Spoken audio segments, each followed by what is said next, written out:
Matthew chapter 13. That same day, Jesus went out of the house and sat by the lake.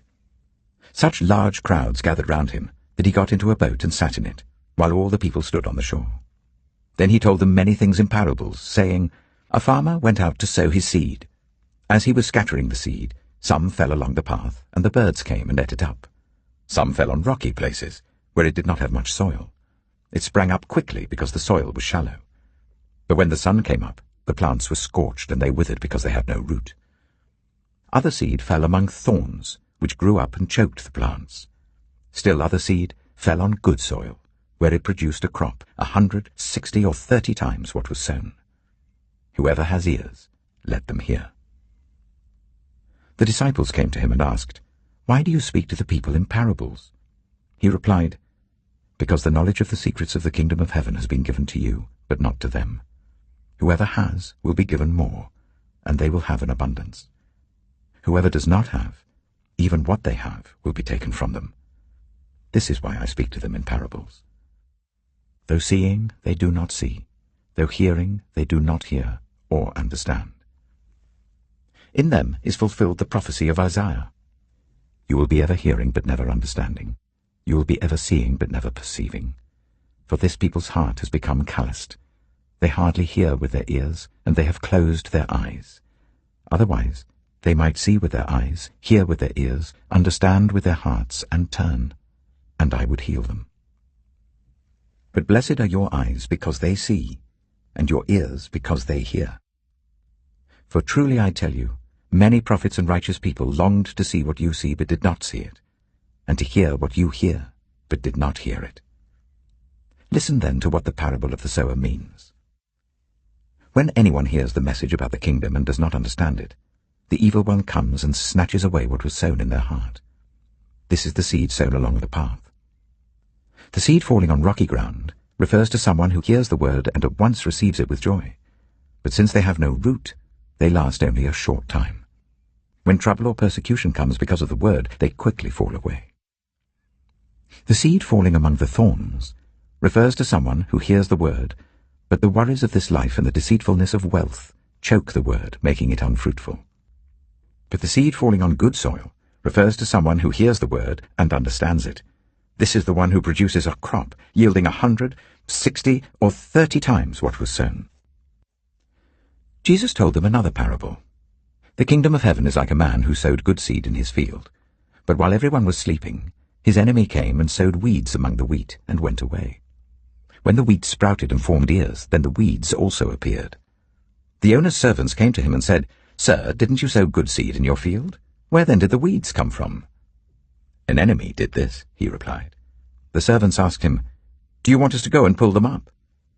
No, he answered, because while you're pulling up the weeds, you may uproot the wheat with them. Let both grow together until the harvest. At that time I will tell the harvesters, First collect the weeds and tie them in bundles to be burned. Then gather the wheat and bring it into my barn. He told them another parable. The kingdom of heaven is like a mustard seed, which a man took and planted in his field. Though it is the smallest of all seeds, yet when it grows, it is the largest of garden plants and becomes a tree, so that the birds come and perch in its branches.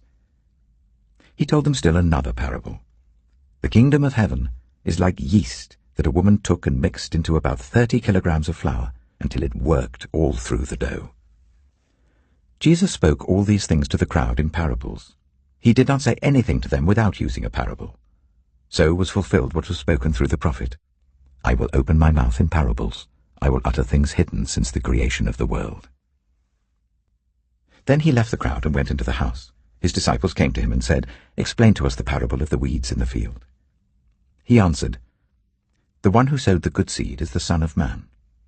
The field is the world, and the good seed stands for the people of the kingdom. The weeds are the people of the evil one, and the enemy who sows them is the devil. The harvest is the end of the age, and the harvesters are angels. As the weeds are pulled up and burned in the fire, so it will be at the end of the age. The Son of Man will send out his angels, and they will weed out of his kingdom everything that causes sin and all who do evil. They will throw them into the blazing furnace, where there will be weeping and gnashing of teeth. Then the righteous will shine like the sun in the kingdom of their Father. Whoever has ears, let them hear. The kingdom of heaven is like treasure hidden in a field. When a man found it, he hid it again, and then in his joy went and sold all he had and bought that field. Again, the kingdom of heaven is like a merchant looking for fine pearls. When he found one of great value, he went away and sold everything he had and bought it. Once again, the kingdom of heaven is like a net that was let down into the lake and caught all kinds of fish. When it was full, the fishermen pulled it up on the shore. Then they sat down and collected the good fish in baskets, but threw the bad away. This is how it will be at the end of the age. The angels will come and separate the wicked from the righteous, and throw them into the blazing furnace, where there will be weeping and gnashing of teeth. Have you understood all these things? Jesus asked. Yes, they replied. He said to them, Therefore, every teacher of the law who has become a disciple in the kingdom of heaven is like the owner of a house who brings out of his storeroom new treasures as well as old. When Jesus had finished these parables, he moved on from there. Coming to his hometown, he began teaching the people in their synagogue, and they were amazed. Where did this man get this wisdom and these miraculous powers? They asked. Isn't this the carpenter's son? Isn't his mother's name Mary? And aren't his brothers James, Joseph, Simon, and Judas? Aren't all his sisters with us? Where then did this man get all these things? And they took offense at him. But Jesus said to them, A prophet is not without honor, except in his own town and in his own home. And he did not do many miracles there because of their lack of faith.